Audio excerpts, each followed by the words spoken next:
What's going on, guys? The Comics Kid 2099 here. My voice is sore because I am filming a whole bunch of videos all at once. Today, I want to talk to you about Immortal Hulk Volume 1. This collects the first 5 issues of the Immortal Hulk series and a little bit from an issue of Avengers. This is written by Al Ewing with art by Joe Bennett, Paul Hornscheimer,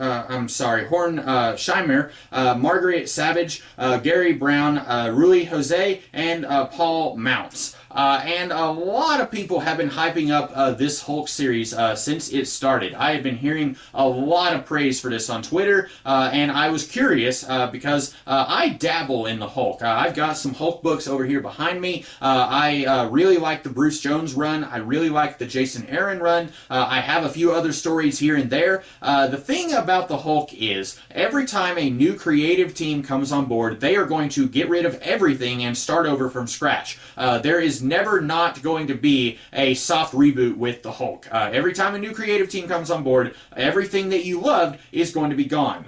So if you like something from a Hulk book or a Hulk series, like, for example, I really liked the premise of Jason Aaron's Hulk run. The idea that the Hulk is the good guy and Bruce Banner is kind of the bad guy, and Hulk is trying to stay angry so that he doesn't turn into Bruce Banner again and then wind up in some horrible situation that Banner gets him into. I really like that premise, and that's completely abandoned when Mark Waid comes onto the book. If you like Mark Waid's run, that's fine, but he's doing something very different than what Jason Aaron did. And then Jerry Duggan, I'm assuming, is doing something very different than what Mark Waid did. And then Totally Awesome Hulk, I don't remember who did that. It's a very different book than what Jerry Duggan was doing, or Dugan. I don't know how to say his name, sorry. Anyway, so that is a kind of a problem, in my opinion, with the Hulk, is that it's really difficult for me to latch onto this character in this series because it is in a constant state of flux. Unless you have another creator who stays on the book for many years, kind of like Peter David was on the book for like 12 years, I think, then you're going to have a difficult time, or at least I am,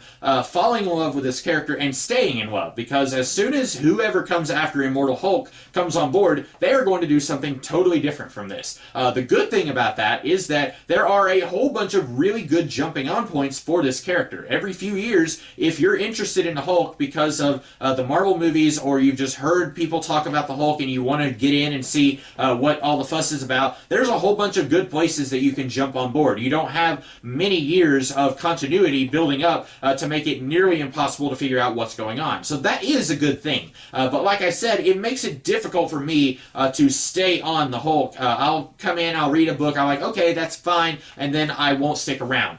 With this, am I going to stick around? I think yes. And I say I think yes because I'm a little divided on this book. Mostly, I really liked it. I do think that I am going to get a volume 2 of this, a volume 2. I don't know why I said that. But with this, I want to go ahead and say I did like it.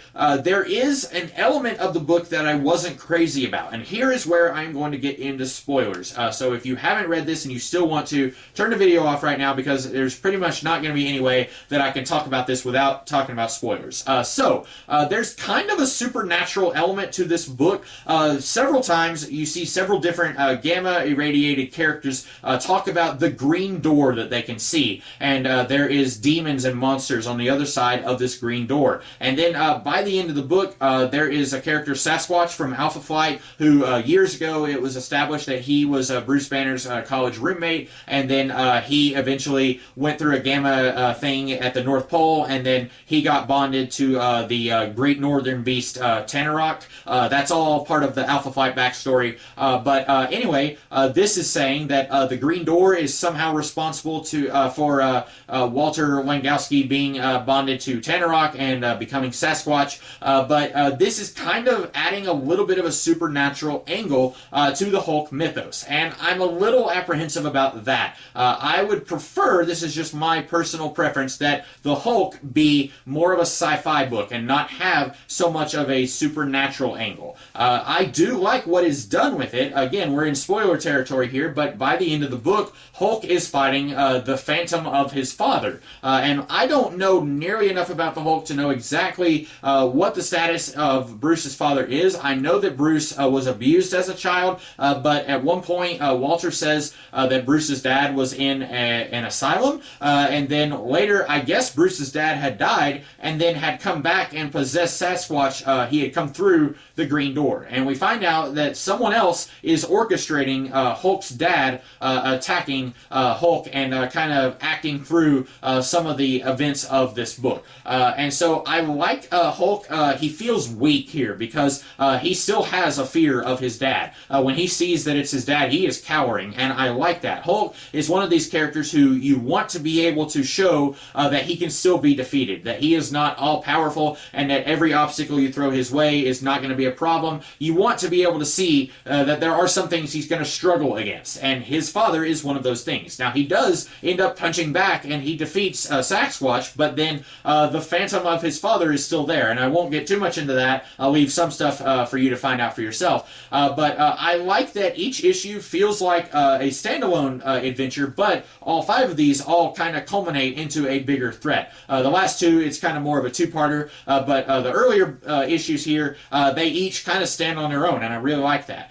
There's one issue where we are seeing everything from the point of view of this reporter. I think her name is Jacqueline McGee. That's kind of a callback to the Bill Bixby, Lou Ferrigno Hulk series with Jack McGee. She is following the Hulk, trying to cover the story that the Hulk is back. Everyone thinks that the Hulk is dead.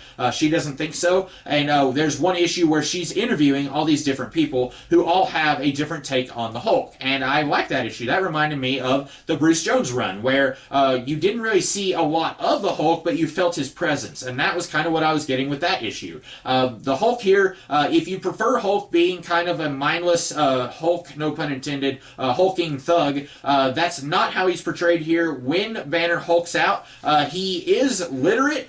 He's able to speak. I won't say that Hulk is a brainiac, but at one point, Bruce even says, Hulk might be smarter than me now. Banner says that he is not as smart as he used to be. For some reason, he asked Clint Barton to shoot him in the head with an arrow. That happened in another comic. It's not explained why. I have no idea. But that resulted in Bruce not being as much of a genius as he used to be. I don't know how people feel about that. But then Hulk is apparently smarter now as a result of that.